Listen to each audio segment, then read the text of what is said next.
My husband, who was on an overseas assignment, was going to temporarily return home, and we decided to have a dinner party at the house where our son's family, who I live with, resides. We were having a pleasant conversation in a friendly atmosphere when our grandson, Daniel, suddenly changed the situation with a single remark. Today isn't Grandma's punishment day, so you can eat, right? Despite my best efforts to keep it together, I couldn't believe it was all ruined by a single word from my grandson. I was stunned and could only look down in silence. My son and his wife tried to cover it up in a panic, but the more they talked, the more Daniel revealed the truth. In her fluster, Kyla finally snapped.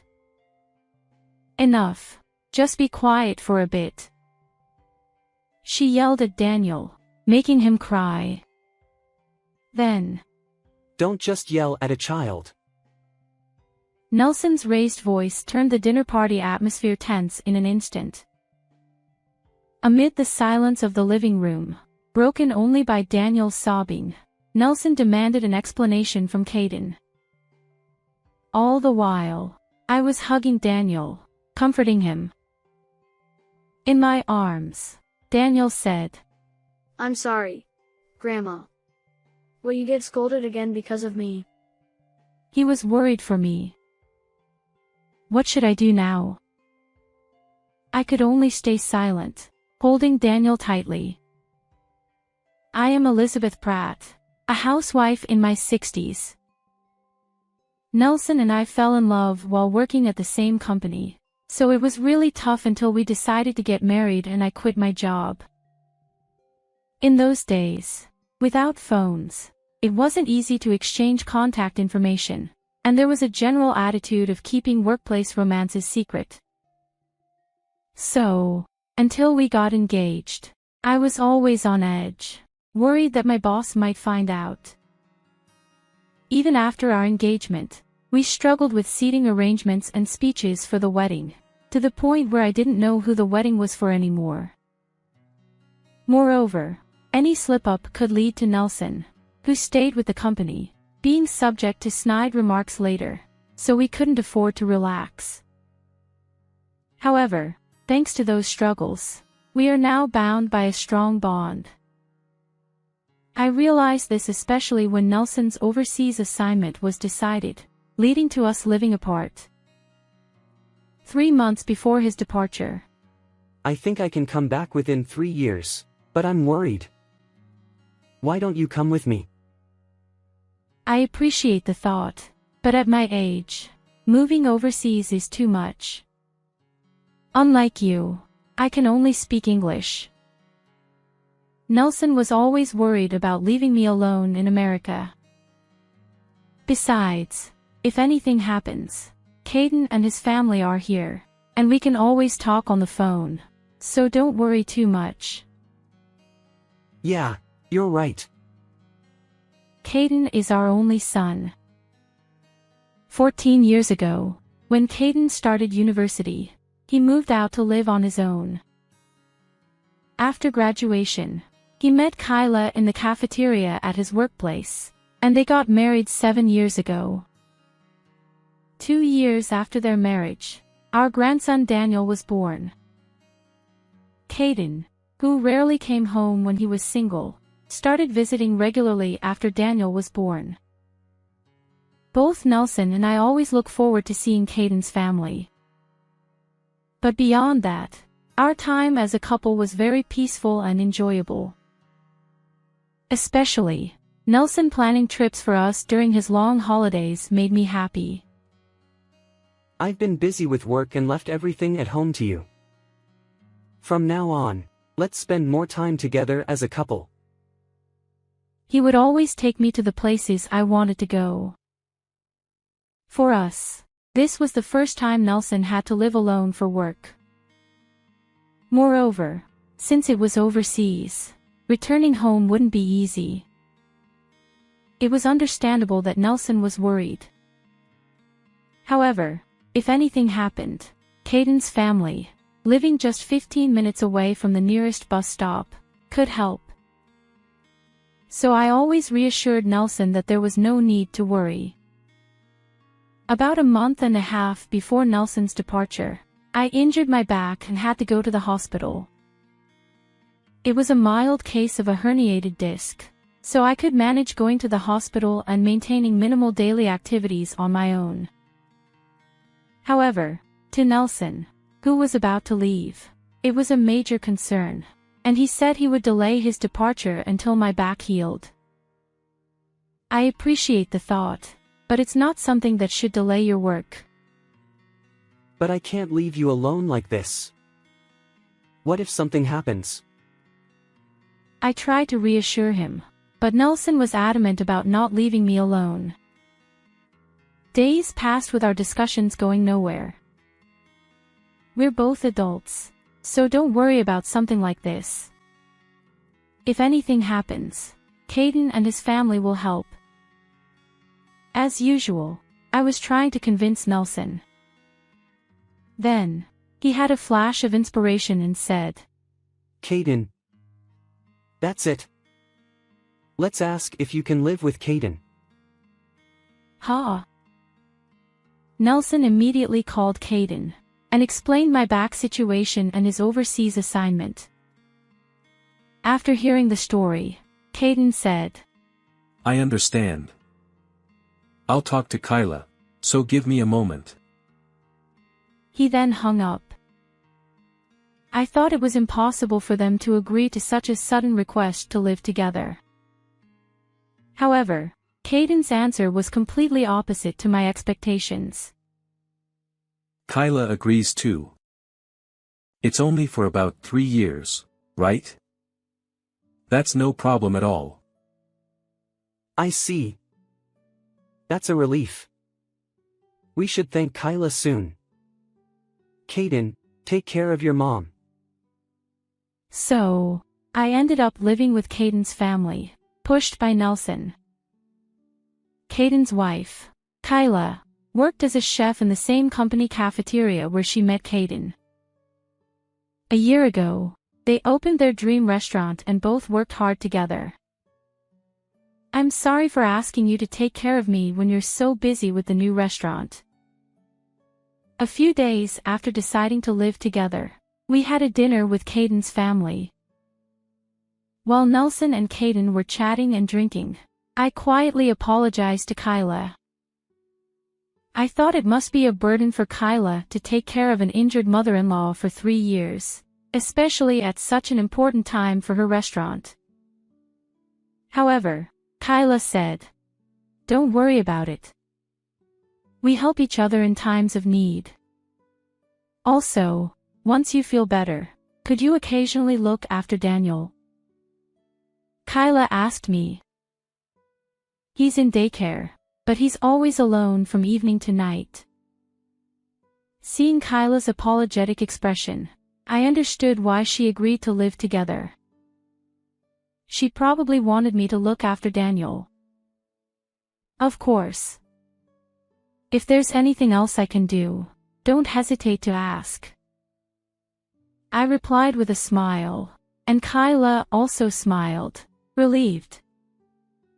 I was truly relieved that I wasn't just a burden. Living with Caden's family was more peaceful and comfortable than I had expected. Not only did they accept me willingly, but they also provided me with a room of my own since they had an unused one. Wanting to be of help to Caden's family, I started doing the laundry, washing dishes, and picking up Daniel from daycare. I also began cooking dinner in place of Kyla, who often worked late due to preparations for the next day. Caden and Kyla always expressed their gratitude, and I could spend all my time with my adorable grandson. Although this cohabitation started on Nelson's sudden whim, I was truly happy and spent each day grateful to my husband and son. However, this happy time did not last long. The trigger was an innocent comment Daniel made during dinner. I like Grandma's food better than Mom's. Oh dear. Thank you. There was no way my simple home cooking could surpass a professional chef, but to Daniel, who had parents running a healthy restaurant, my American-style cooking might have seemed delicious. Additionally, Daniel proudly mentioned that he could eat vegetables he usually disliked if I cooked them. I praised Daniel, telling him he was amazing. To be honest, Daniel's likes and dislikes were very similar to Caden's when he was a child. So, I just made the dishes that Caden liked, and by coincidence, Daniel ate them too. However, this seemed to have struck a nerve with Kyla. If you like Grandma's cooking so much, why don't you have her cook for you every day from now on? Kyla's expression was calm, but her tone clearly indicated she was angry. Both Caden and I sensed that saying anything unnecessary would be unwise and continued eating in silence. However, 5-year-old Daniel didn't notice this and said, "Really? Yay. I get Grandma's food every day." He was overjoyed. Seeing Daniel's reaction only made Kyla's mood worse. Since then, I started preparing all meals for Caden's family. Being a housewife, cooking was no burden at all. The problem was that Kyla's gaze became increasingly sharp as she watched Daniel and Caden enjoying my food. Moreover, Daniel began to call for me for everything. Bath time, reading stories, getting dressed, drawing, bedtime, no matter what it was, he called for me. I responded happily because I loved my grandson, but Kyla might have felt as if her child was being taken away. "Elizabeth, please don't spoil Daniel. This is why old people are annoying." "Oh, I'm sorry. I'll be careful." Before I knew it, Kyla's attitude towards me had become cold and filled with resentment. For months after my husband went overseas, Kyla came to me with a proposal. "From today, in lieu of rent, you will do all the household chores." When I asked why she suddenly said this, Kyla explained that it was unfair to provide food and utilities for an additional adult for 3 years without compensation. She wanted me to repay this inconvenience through labor. "Your back pain is healed, right? Then from now on, work properly." Her cold gaze and matter-of-fact tone left me speechless. Was this really the same Kyla I knew before living together? Though I was terrified by how much she had changed, I decided to comply silently. After all, she had a point. Expenses had increased with one more adult in the house. I understood her desire to offset this through chores. I resolved to be more considerate of Kyla and reduce her burden. By doing so, I hoped she would calm down and things would return to how they were. At that time, I genuinely believed that with effort, we could restore our good relationship. However, this hope was soon shattered. When I folded the laundry, I was scolded for doing it poorly. When I washed the dishes, I was berated for doing it badly. When Daniel showed affection towards me, I was accused of bribing him with food to win his favor. No matter how hard I tried to be considerate, it only seemed to provoke Kyla more. Still, I continued to handle household chores for the sake of my son and his family. The only solace I found was that Daniel and Caden enjoyed my cooking and finished their meals. However, even this soon became a problem. What's so great about this old-fashioned home cooking? It's bland, unattractive, and inedible. After saying this, Kyla would head to the kitchen, cook a meal for herself, and eat alone. The atmosphere at the dinner table was icy, as if we had seen a ghost.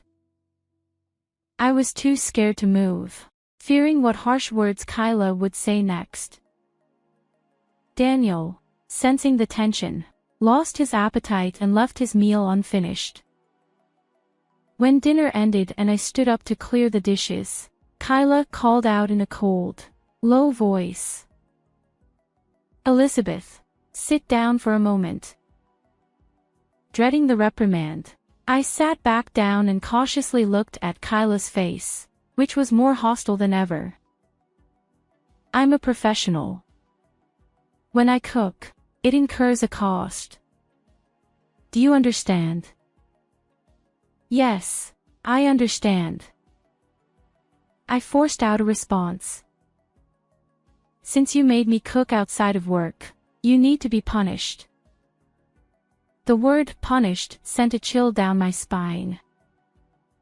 What more could she do when I was already feeling so broken? With my fingers growing cold and clammy with sweat, I waited for her words. Kyla twisted her mouth into a sneer and said, "No food for you tomorrow," before leaving the living room. I was momentarily stunned by the lack of insults or verbal abuse. Is this really all? I had never experienced such a light punishment, which made it all the more frightening. The next day, when I actually went without food, I quickly understood the severity of this punishment. Even when I felt faint with hunger, I wasn't allowed to rest from household chores. Moreover, I still had to prepare meals for Caden's family, my stomach constantly rumbling.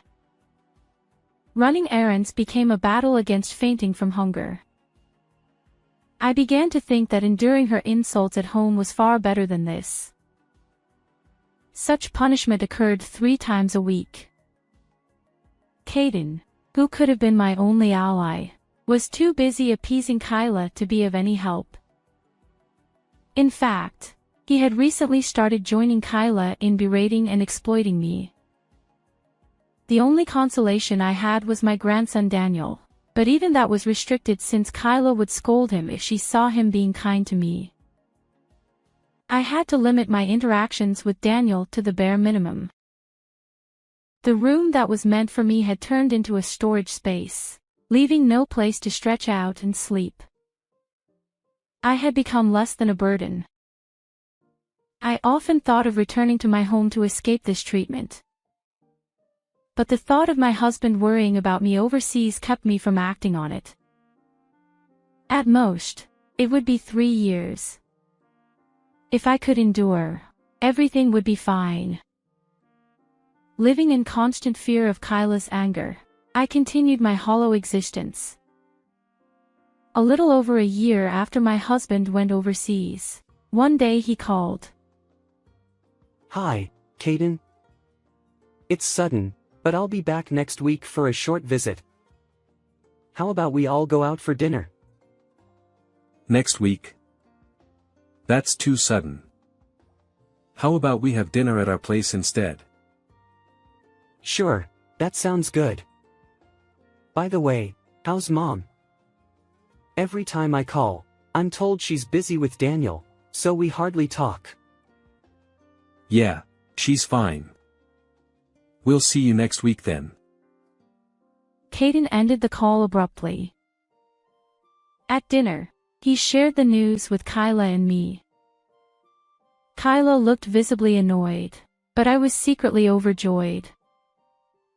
Since my husband went overseas, he had only called a few times in the early months. I thought he was too busy to call, but I had been very lonely. On top of that, Kyla forbade me from calling him, so I could only wait for his calls. I worried about whether he had any injuries or illnesses, or if he was overworked. Next week, I could finally confirm these worries. I felt a surge of life returns to me. However, seeing my excitement, Kyla became furious. "What's with that happy face? Are you implying I'm the bad guy here?" "What? No, I never said that." "Shut up.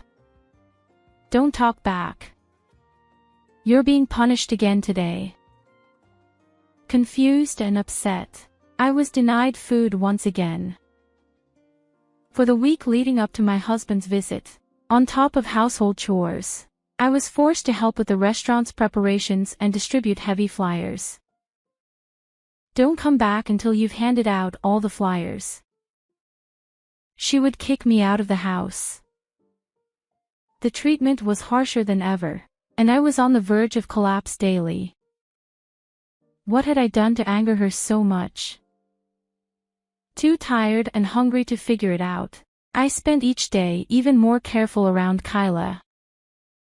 Finally, the day of the meal with my husband arrived. I prepared his favorite dishes and waited for him at the entrance. Elizabeth. I missed you. You've lost weight and look pale. That's not true. You look exhausted too. His sharp observation made me nervous. The past week had been so punishing that I was truly on the brink of collapse. But I tried to hide my poor condition so as not to worry him. Still, my husband's concern deepened as he continued questioning. I've been calling regularly, but you never answer. Has something happened here? What? Regularly? Since when? Since I went overseas, I've called twice a month. I was always told you were busy with Daniel. I had no idea he had been calling so frequently. As I stood there in shock, Caden and Kyla emerged from the house. They greeted my husband with smiles and led him to the living room. Daniel, waiting there, excitedly ran to my husband, who was delighted to see his grandson after more than a year. This heartwarming scene made me momentarily forget our conversation at the entrance. Soon, Kyla announced the start of the meal. As everyone took their seats around the table, enjoying the cheerful atmosphere, I found myself standing alone a little distance away, out of habit. Noticing this, Kyra called out to me in a flustered tone. "Elizabeth, what are you doing? Please sit down quickly." Startled, I hurried to sit down. My husband watched this scene with a curious expression. If I make another mistake, I might suffer more severe punishment later. With that thought in mind, I decided to focus on assisting my husband by serving food and drinks. Thanks to this, the meal continued peacefully without any further incidents. Just as I began to feel relieved, Daniel, my grandson, remembered something and spoke up. Hey, Grandma doesn't have punishment today, right? It's good she can eat. Daniel's cheerful smile caused Kyra and Caden to turn pale, their hands and shoulders trembling, their eyes darting nervously. Anyone could see something was wrong, but they forced smiles and desperately tried to cover up Daniel's words. The more they talked, the more Daniel, oblivious to the situation, kept speaking the truth. Panicking, Kyra finally snapped. "Just be quiet for a bit," she yelled, causing Daniel to burst into tears. Seeing this, my husband raised his voice in anger. Don't shout at the child like that. The pleasant meal instantly turned tense. In the now silent living room, only Daniel's crying could be heard. My husband, with a voice lower and heavier than I had ever heard, demanded an explanation from Caden. I spoke to Elizabeth earlier, and she said she didn't know about the bi-monthly calls. What's going on? Well, that is. I mean. Facing his father's stern demeanor for the first time, Caden was visibly shaken. My husband's persistent questioning led Caden to confess everything about their treatment of me. Throughout this, I held and comforted Daniel. Despite fearing more scolding from Kyra later, I couldn't leave my sobbing grandson, Sorry, Grandma. Will you get scolded because of me? I gently stroked Daniel's head. Don't worry. Daniel, you did nothing wrong. I reassured him as best as I could. After about 10 minutes of questioning, my husband, overwhelmed with disappointment, buried his head in his hands. Discovering that his son and daughter-in-law had been mistreating his wife was hard to believe. Adding to his distress was the fact that he had proposed the cohabitation and had supported the restaurant's opening. The shock was immense. I trusted you both, which is why I supported Elizabeth living with you and helped with the restaurant funds. What were you thinking? After pondering for a while, my husband suggested ending the cohabitation. He also demanded the immediate return of all the living expenses he had sent during this period. Hearing this, I was shocked. What? Wait a minute. What living expenses? You didn't know about that either. Seeing me shake my head, my husband looked even more dejected and glared at Caden and Kyra. According to him, when the cohabitation was arranged, it was agreed that he would send $300 monthly for my living expenses. Caden was supposed to inform me about this arrangement later. But I had never heard anything about the remittance. Instead, I had been told to work to cover living costs and had been treated like a servant. Upon learning this, my husband, in a steady and grave voice, demanded Caden return all the money. All of it. The restaurant funds and the living expenses. Return everything. Hearing this, Caden and Kyra turned pale and began apologizing, even bowing down to my husband. Kyra explained that despite 2 years since opening, the restaurant had been struggling, which fueled their resentment toward me for living comfortably with Daniel. Caden admitted to keeping the remittance for themselves and preventing my husband's calls to hide their actions. Although they apologized and promised to change, my husband's anger did not abate. He took me back to my family home and, during his short stay, retrieved all the money he had given Caden and Kyra. Before his departure, he arranged for me to stay at a business hotel, ensuring my safety until he could return from overseas. I'll arrange to come back to the US soon.